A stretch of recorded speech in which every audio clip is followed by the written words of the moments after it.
Hello students, मैं हूं doctor Manoj Pahuja, आपका मेडिकल एंट्री टेस्ट इंस्ट्रक्टर। उम्मीद करता हूं आप लोग ठीक ठाक होंगे और अच्छे तरीके से अपने एमडी कैट की तैयारी कर रहे होंगे। आइए आज का क्वेश्चन क्रैक कर लेते हैं। Which of the following would rarely be a limiting factor for photosynthesis?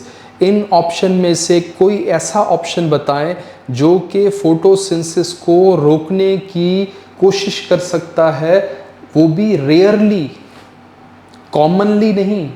बड़ा ख्याल से क्वेश्चन, बड़ा इंटरेस्टिंग क्वेश्चन है। यहाँ ये लफ्ज़ बड़ा इंपॉर्टेंट है, रेयरली का। अगर यहाँ पे रेयरली का लफ्ज़ ना लिखा होता तो ऑप्शंस बहुत सारे निकल के आ जाते, लेकिन यहाँ जो रेयरली का वर्ड लिखा है, रेयरली का वर्ड ये एक्सप्लेन कर रहा है कि भाई ऐसा फैक्टर बताओ जो लिमिटिंग फैक्टर हो तो सकता है लेकिन कभी कभार, ओकेजनली, बड़ी स्पेशल सिचुएशन में, कॉमन लिमिटिंग फैक्टर नहीं है। तो आइए पहले एक लिस्ट बना लेते हैं लिमिटिंग फैक्टर्स की, फिर उसमें से रेयर लिमिटिंग फैक्टर को निकालेंगे। आपके सामने इक्वेशन लिखी है फोटोसिंथेसिस की। बैलेंस मैंने इसको नहीं किया, वो आप खुद कर लीजिएगा। इक्वेशन दिखाने का मकसद ये कि इसमें से हम लिमिटिंग फैक्टर्स की एक लिस्ट बना सकें। हमेशा किसी भी रिएक्शन में जो रिएक्टेंट्स होते हैं वो ज़रूर काम करते हैं लिमिटिंग फैक्टर के तौर पे, और वो कॉमन लिमिटिंग फैक्टर्स होते हैं। मिसाल के तौर पे यहाँ पर कार्बन डाइऑक्साइड है जो बहुत ज़रूरी है प्लांट के अंदर होना ताकि फोटोसिंथेसिस हो सके। अगर कार्बन डाइऑक्साइड की कमी हुई प्लांट के अंदर तो फोटोसिंथेसिस का प्रोसेस रुक जाएगा।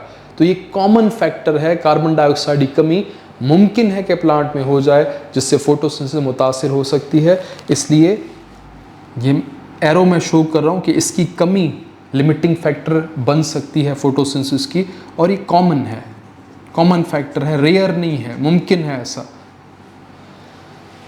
सेकंड देखें, वाटर।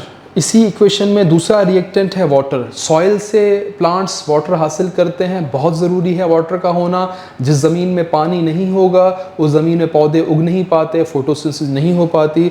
तो अगर पानी की कमी, अगेन मैं डाउनवर्ड एरो शो कर रहा हूँ कि इसकी कमी अगर हो तो ये भी एक कॉमन लिमिटिंग फैक्टर है। इसको भी हम रेयर नहीं कह सकते, कॉमन है कि भाई हुआ तो फोटोसिंथेसिस को रोक देगा।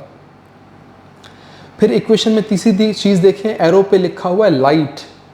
मैंने उसको यहाँ पर शो किया है लाइट इंटेंसिटी की हेडिंग की शक्ल में। ये बड़ा इंटरेस्टिंग पॉइंट है, लाइट इंटेंसिटी, शिद्दत उसकी। ये एक रेयर लिमिटिंग फैक्टर कंसीडर किया जा सकता है। थोड़ी भी फुल लाइट हो तो फोटोसिंथेसिस के लिए काफ़ी होती है। 100% सोलर लाइट का होना ज़रूरी नहीं है। गौर से सुनिए, 100% सोलर लाइट का होना फोटोसिंथेसिस के लिए ज़रूरी नहीं है। अगर 10% ऑफ फुल लाइट अवेलेबल हो जाए पौधे को, सिर्फ 10%, पूरा सूरज निकला हो, उस पूरे सूरज में से रोशनी निकल के किसी पौधे को सिर्फ उसका 10% हिस्सा मिल जाए, फोटोसिंथेसिस का प्रोसेस मज़े से होता रहेगा। तो आप इमेजिन करें कि 10% तो एक बहुत मामूली सी वैल्यू है। अगर बादल भी आए हुए हों तो बादलों में अगर सूरज छुपा भी हुआ है तो इतनी रोशनी तो फिर भी मिल जाती है 10% के आसपास। बादलों में फोटोसिंथेसिस का अमल थोड़ा मुतासिर ज़रूर हो रहा होता है, लेकिन कोई ऐसा नहीं होता कि बादल आए और पौधे मरना शुरू हो गए, इस तरह नहीं होता। तो 10% लाइट अगर मिल रही है, फोटोसिंथेसिस होगी, तो इसका मतलब ये रेयर फैक्टर है। 10% से कम लाइट तो ये बहुत ओकेजनली, कोई बहुत बड़े दिनों तक थंडर स्टॉर्म आया हुआ हो और लाइट बिल्कुल अंधेरा छाया हुआ, बादलों ने पूरा कवर किया हो, तब जाके ऐसा मुमकिन है कि 10% से कम लाइट मिले। अदरवाइज 10% तो हर हालत में मिलनी ही मिलनी है। इसलिए ये जो लाइट इंटेंसिटी का फैक्टर है वो एक रेयर फैक्टर कंसीडर किया जा सकता है। क्लोरोफिल। क्लोरोफिल बहुत ज़रूरी है पौधे के लिए। पौधे के अंदर अगर होगा तो फोटोसिंथेसिस हो पाएगी। अगर क्लोरोफिल की कमी है तो फिर ये भी लिमिटिंग फैक्टर माना जा सकता है।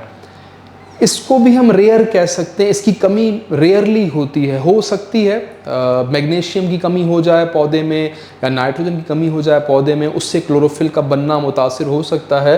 तो है ये लिमिटिंग फैक्टर, इसको भी रेयर माना जा सकता है। लेकिन अगर हमें क्लोरोफिल और लाइट में से चूज करना पड़े तो मैं लाइट को ज़्यादा रेयर कंसीडर करूंगा, उसकी कमी रेयरली ही हो पाती है। क्लोरोफिल की कमी फिर भी मुमकिन है किसी बीमारी की सूरत में, किसी मैग्नीशियम की डेफिशिएंसी की सूरत में या नाइट्रोजन की डेफिशिएंसी की सूरत में, लेकिन लाइट जो है लाइट रेयरली ही कम हो पाती है।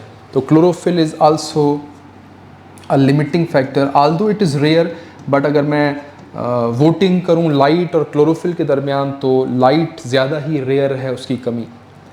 टेम्परेचर बहुत ज़रूरी होता है रिएक्शन के एंजाइम्स के लिए।